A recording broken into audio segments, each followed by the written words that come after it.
제가 늘 시골에서 작업을 했었어요. 근데 이제 한 14, 15년 전에 이 땅을 구입해서 작업장을 질 때 천장 높이를 좀 높게 했으면 좋겠다 해서 한 6m 높이로 작업장을 짓고 작업을 하게 됐습니다. 일단 작업장이라는 건 어떤 환경인데 그 환경이 작가한테 어떤 미치는 영향은 꽤 큰 것 같습니다. 어떻게 보면 제 생활 터전이면서 놀이터인데 저한테 아주 좀 이렇게 편리하고 안락한 그런 공간을 만들려고 좀 노력해서 만들었습니다.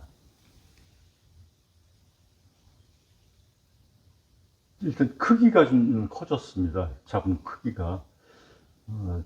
공간이 넓다 보니까 제가 원하는 어떤 그런 규격의 작품을 할 수 있게 돼서 일단 작품 만족도가 좀 있었습니다. 내용은 뭐 그렇게 크게 변하지 않았어요. 근데 그 작품이 커지면서 생기는 어떤 밀도라든지 구도라든지 질감이라든지 하는 그런 조형 요소에 대한 생각을 다시 한번 하게 됐죠. 그래서 화면에 대한 그런 접근 방법이 좀 달라진 것 같습니다. 그림이 이루어지는 그 조건 중에 그 조형 요소라는 게 있죠. 그 중에 선, 색, 질감, 명암, 뭐 구도 이런 건데 이 중에서 저는 그 선하고 질감을 굉장히 강조하거든요. 왜 그러냐면 그 사진이 발명되고 나서부터 회화에 있어서 큰 변화가 생긴 게 형태를 어떻게 바꿀 건지. 이 사실적인 그림은 사진이 다 하던데 그거하고 또 질감이라는 거는 사진이 갖지 않는 걸 갖고 있는 거죠. 회화에서의 질감은. 그리고 또 질감이 갖는 물성이 갖는 어떤 힘이 있더라고요. 그래서 그거에 대한 생각을 하다 보니까 물론 물감만 가지고도 가능하죠. 근데 저는 물감과 또 돌가루라든지 아니면 적당한 어떤 그런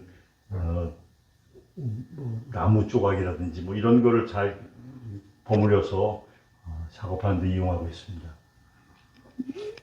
지금 여기 있는 그림 같은 건 이게 다 돌가루로 다 만든 질감이거든요.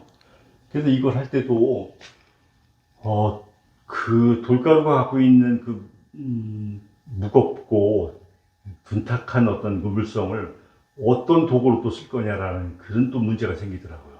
그래서 이제 그런 도구를 또 만들어야 되고. 근데 결국 나중에 보면 어떤 유능한 목수가 된 분들은 연장도 자기가 맞는 연장을 만들어 쓰신다고 그러더라고요.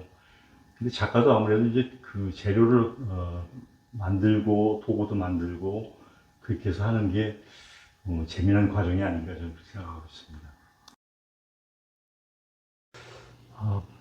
그 동양에서 어떤 상생이라는 개념은 오래전부터 있었죠. 이게 뭐 불교 용어에서 나온 거지만 결국은 네가 있어야 나도 있다는 얘기고 더불어서 이게 공존해야 된다는 건데 세상 살아가면서 우리는 너무 그렇게 편의감 있고 우열이 있고 이런 게 불합리한 부분이 많은 게 아닌가. 어떻게 보면 우리가 주변에 갖고 있는 사소한 것들도 나한테는 항상 소중한 것들이라고 저는 생각을 하거든요. 심지어는 그 새 울음소리 같은 게 저희들 정신 건강에도 얼마나 도움을 주는지 또 사소한 어떤 풀, 꽃 이런 것도 잘 보고 거기서 어떤 감흥을 느끼면 삶의 어떤 그 희열도 느끼게 해주고 그래서 저는 좀 이렇게 서로 우열은 없다. 다만 저마다 특징이 있고 그 특징을 서로 인정해주고 다 같이 더불어 살았으면 좋겠다는 그런 개념으로 작업을 하고 있습니다.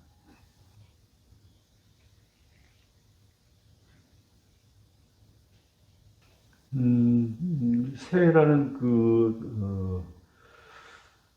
생명체가 갖고 있는 어떤 조용성도 상당히 아름답고 그 다양성이 뭐 수를 헤아리기 어려울 정도로 많지 않습니까? 그럼 물론 그 상징적으로 그 새가 갖고 있는 그 자유로움 또 경쾌함 그러니까 고대부터 새는 어떤 그 신비의 상징이었던 것 같아요. 물속에도 들어갈 수 있고, 하늘도 날르고. 저 같은 입장에서 그 새가 갖고 있는 매력은, 그런 상징성도 있지만 조형미도 굉장히 훌륭해서 그림 그리는데 즐거움을 주는 어떤 그 소재라고 생각합니다.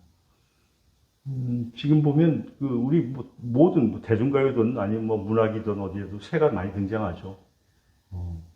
그래서 우리 인간하고 가장 가까이 있는 어떤 그 생명체가 아닌가 그렇게 생각합니다. 나비는 사실은 어떻게 보면 강아지도 그리고 고양이도 그리고 여러 가지 그리는데 집중적으로 새를 하게 된 것도 어떻게 보면 할수록 묘미가 있었던 상징물이었어요. 근데 최근 들어서 장자 나비 호접몽이라는 그걸 한번 또 다시 한번 읽어보고 난 뒤에 뭔가 이게 깬다라는 어떤 그런 새로운 세계로 나가는데 그런 어떤 상징성이 있는 어떤 그런 게 아닌가. 그래서 나비를 한번 이번에 그려보게 됐죠. 근데 그 나비가 갖고 있는 그 조형성도 상징성 못지않게 굉장히 다양하고 굉장히 즐겁게 작업을 할 수 있도록 이렇게 도움을 줬죠. 사실 이번에 나비와의 어떤 관계, 또 새와의 관계, 이런 거는 앞으로도 확장돼서 이제 어떤 거하고 또 이렇게 등장할지는 저도 잘 모르겠지만 당분간 나비 그림을 좀 많이 한번 그려보려고 합니다. 기존에 했던 작업에 대한 어떤 그런 익숙한 거에 대한 거를 한번 저 나름대로 깨보고 싶은 어떤 그런 생각에서 다양한 시도와 실험적인 작업도 해보고 그렇게 하다 보니까 이번 타이틀을 깨트린 8호 했습니다. 사실 그 단어는 제가 중고등학교 때 검도를 하면서 일본 선불교에서 쓰는 그 용어 중에 일본 검도에서 그걸 받아서 썼던 어떤 수파리에서 지킨 거를 어느 순간에서는 깨트리고 깨트려서 새로운 걸 또 만들어야 된다라는 그런 배움이 있었습니다. 그런데 미술에도 당연히 또 그런 게 일리가 있는 얘기고, 그래서 자연스럽게 다양한 시도와 변화를 하다 보니까 그런 단어를 쓰게 됐던 것 같습니다. 조조 씨의 작품의 변화 중에서 색채라든지 질감에 대한 그런 기존에 했던 방식을 좀 많이 벗어버리고 즐거움이라든지 아니면 유희 같은 느낌, 놀이 같은 그런 느낌의 그냥 우리가 어렸을 때 손으로다가 낙서하듯이 했던 그 쾌감 같은 게 아마 이번 전시할 때 저한테 많은 도움을 줬던 것 같습니다.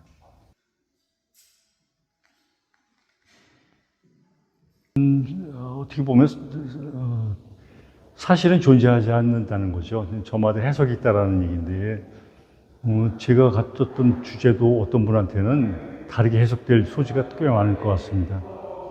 편안하게 보시고 느끼시는 게 제일 중요할 것 같습니다. 그러니까 어떻게 보면 작가의 얘기가 사족이 될 수도 있겠죠. 관람객께서는 자유롭게 보시고 느낀 대로 느끼시는 게 더 행복한 게 아닌가, 즐거운 게 아닌가 생각합니다.